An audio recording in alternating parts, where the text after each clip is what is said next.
On the 30th of August, 2025, the peaceful waters of the Philippine Sea were shattered by the roar of war. From the Liu Yang01 aircraft carrier, 12 YJ-21E hypersonic missiles were launched, followed by more than 20 drones equipped with sophisticated electronic warfare systems. In the dead of night, these missiles and drones, moving faster than the speed of sound at Mach 5, headed straight for the USS Gerald R. the flagship of the U.S. Navy, stationed just 217 nautical miles east of Taiwan. The hypersonic missiles, each capable of reaching speeds exceeding Mach 5, were designed to overwhelm traditional defense systems. With their velocity and maneuverability, they presented a challenge like no other.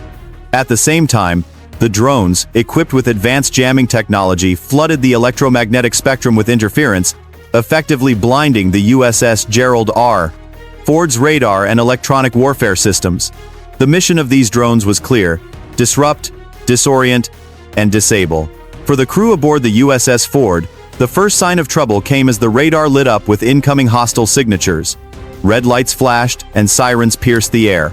It wasn't a drill, the attack had begun. The Chinese strategy was both precise and overwhelming. The missiles struck at various altitudes, some flying high and fast, while others skimmed dangerously close to the sea's surface, evading radar. Within seconds, the first missile exploded just 90 yards off the port bow, sending shockwaves through the ship's hull. The second missile, fired from a different angle, exploded near the starboard side, throwing debris into the air, but miraculously causing no breach to the hull. However, the USS Ford's response was immediate and measured. Despite the damage and chaos, the crew aboard knew this was only the beginning of what would be a fierce battle. In less than 92 seconds, the first round of attacks was over. But what followed would prove to be a testament to the U.S. Navy's readiness, coordination, and lethal precision. As the shockwaves from the initial Chinese missile strikes reverberated through the USS Gerald R. the crew's response was immediate, precise, and anything but panicked. Inside the ship's Combat Information Center, CIC, a flurry of activity took place, but it was calm, methodical, and driven by years of preparation. The attacks were far from over, and there was no room for error. In a matter of seconds, the ship's Aegis combat system, part of its extensive defense mechanism, kicked into high gear. The radar systems, now partially restored after the initial electronic warfare disruption, picked up the incoming missiles and UAVs once more. The USS Ford, along with its accompanying USS Thomas Hudner, a guided missile destroyer, had been prepared for this kind of eventuality. The fleet's first layer of defense SM-6 interceptors was launched with pinpoint precision. The SM-6 interceptors streaked into the air, each one targeting the Chinese missiles as they screamed toward the ship at hypersonic speeds. 3 missiles were intercepted at altitudes exceeding 41,000 feet, exploding in fiery clouds of debris that fell silently into the ocean below. The attack's immediate threat had been reduced by more than half, but the war was far from over. Simultaneously, ESSM, Evolved Sea Sparrow missiles, were deployed from the Ford's vertical launch system to combat the swarm of UAVs that were now circling the area, attempting to disorient the ship's systems. These drones, which had been part of the initial strike, had now become a secondary threat, flying at extremely low altitudes to avoid detection. The ESSM missiles shot into the air, striking the UAVs mid-flight in mid-air collisions that sent debris tumbling into the sea. Despite this, there was still a lingering sense of tension aboard the USS Ford. The drones that remained, maneuvering with erratic and unpredictable flight patterns, presented an ongoing challenge. One drone, seemingly undetected until the very last second, flew in at an astonishing 400 meters per second. It dove straight toward the ship, aiming for its flight deck. As the CIWS close-in weapon system activated, the 6-barreled Gatling guns roared to life, firing 4,500 rounds per minute. The drone was destroyed a mere 210 yards from the ship, the explosion reverberating through the ship's hull, shaking the crew, yet they stood resolute. By the time the last drone fell from the sky, the USS Gerald R. had weathered the storm. No fires, no hull breaches, no lives lost. But this wasn't victory yet. It was only the first step. And the ship's officers knew the next phase of the battle was about to unfold. The USS Gerald R. now seemingly untouched, despite the initial barrage, was no longer on the defensive. What had started as a chaotic scramble to protect the flagship from the Chinese attack was now morphing into a meticulously calculated counteroffensive. The Navy's response was not one of retaliation driven by emotion, but a calm, deliberate execution of strategy. By 4:23 a.m., just 7 minutes after the final interceptor had been launched, the USS Ford was no longer simply surviving the attack, it was preparing to strike back. The battle for dominance in the skies and seas had entered a new phase. While the Aegis system and ESSM had taken down the incoming threats, the real weaponry had not yet been fully deployed. It was time for the big guns. The E-2D Hawkeye, a vital part of the Navy's radar surveillance capabilities, was already in the air. Positioned above the chaos at 32,000 feet, its rotating radar dish began stitching together the fragmented data the USS Ford systems had been receiving. The dense electromagnetic fog that had once blinded the fleet was now lifting, and the battle space was clearing up. The picture was becoming clearer. Liu Yang01, the Chinese aircraft carrier, was not attacking from mainland China, but had launched the assault from its current position 217 nautical miles southeast of Taiwan. As the USS Ford regained situational awareness, the next step in the response plan unfolded with precision. The EA-18G Growlers, 2 of them already airborne, were rerouted toward the southern corridor, tasked with a mission of electromagnetic retaliation. Their job was simple: cripple the enemy's remaining electronic warfare capabilities. Bursts of jamming pulses were sent across the very frequencies the Chinese drones had used just minutes before, effectively severing the connection between the remaining UAVs and their command and control centers. 6 hostile drones, still loitering above the battle space, lost communication and spiraled into the ocean below an elegant, almost silent fall from the sky. Inside the Combat Information Center, Commander Rachel Dean, the head of the ship's electronic warfare operations, stood still, her eyes locked onto the digital operations board. With grim determination, she watched as the Liu Yang01's radar footprint flickered and disappeared, only to reappear a split second later. The Chinese aircraft carrier's once hidden signature had now been exposed. "They wanted us blind," Dean remarked, her voice steady but laced with the understanding of what this moment meant. They failed. And, with that realization, the USS Gerald R. Ford began its next phase of the operation. The carrier had not only survived it, had learned from the attack, adapted, and was now prepared to strike back in ways that no one could have anticipated. By 1440 local time, the Pacific was silent. A tension-filled quiet had settled over the region. The USS Gerald R. Ford, after its precise countermeasures, had regained control of the battlefield. But the moment was not for celebration. This was not the final chapter. It was time for America to respond with unrelenting force, showing the world the true might of its military prowess. In the operations room aboard the USS Ford, Rear Admiral Marcus Vance remained cool, composed, his mind working at full capacity. The Chinese had tested America's resolve, launching the first direct strike at a U.S. aircraft carrier in over 4 decades. But now, with the Chinese carrier Liu Yang01's location pinpointed and its electronic systems compromised, it was time to take the fight to the enemy. The B-1B Lancer bombers, flying in perfect coordination with the entire battle network, were already airborne. These strategic bombers, capable of carrying an impressive payload and operating at speeds exceeding Mach 1, were not just a show of force, they were a surgical instrument in this high-stakes battle.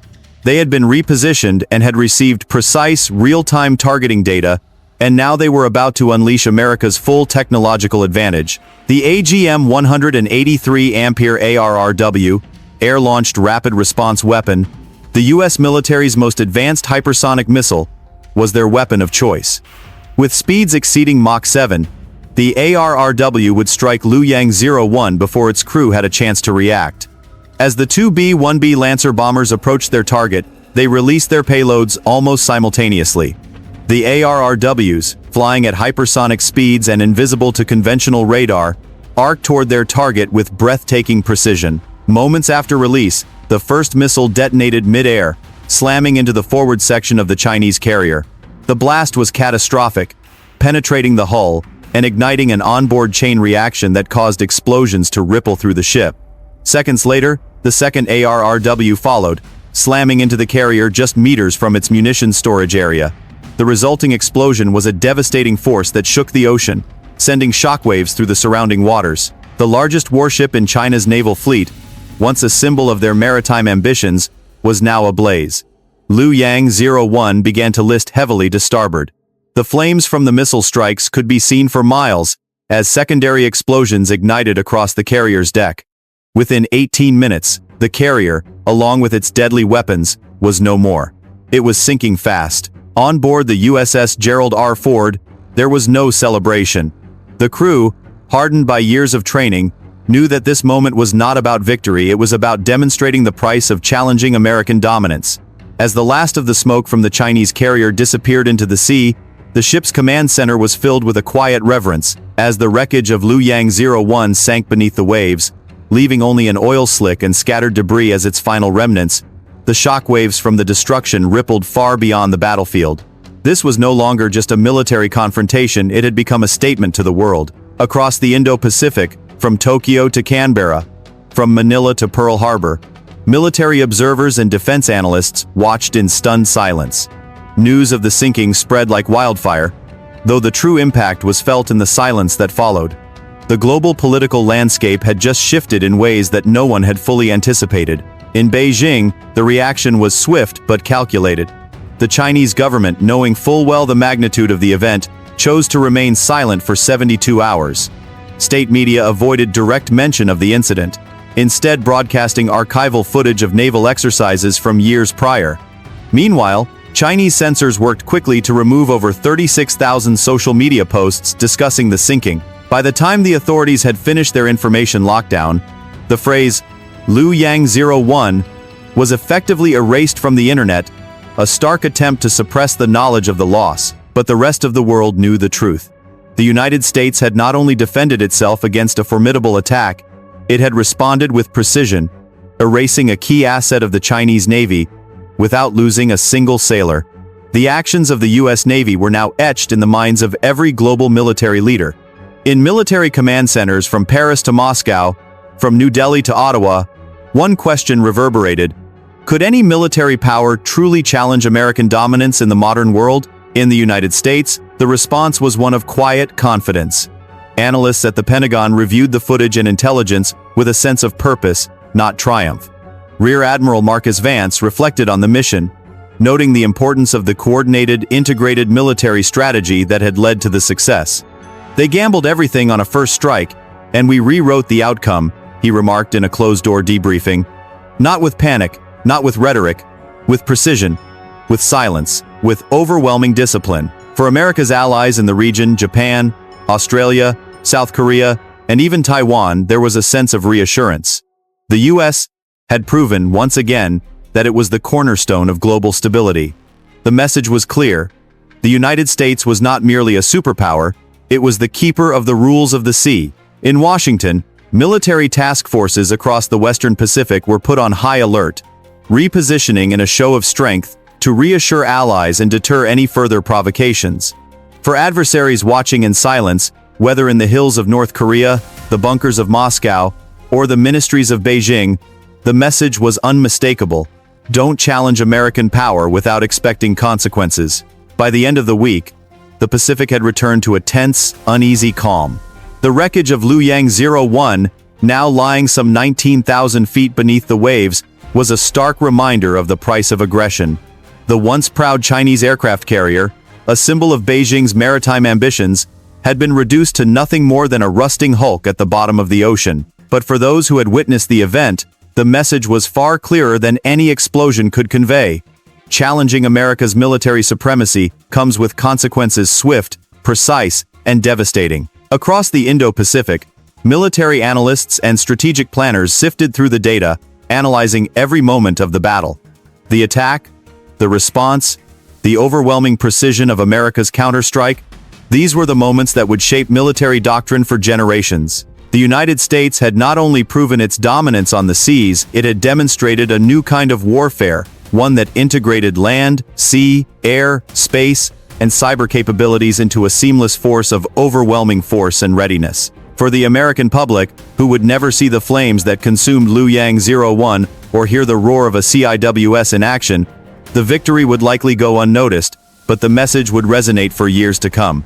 The United States was not merely a global superpower, it was the one who set the rules of engagement, the one who dictated the terms of warfare. In this world of rising tensions, America had proven that it would not wait for a threat to emerge. It would shape the outcome before the first shot was ever fired. Rear Admiral Marcus Vance's words echoed in the quiet briefing rooms of the Pentagon. They tested our resolve. They gambled everything on a first strike, and we rewrote the outcome.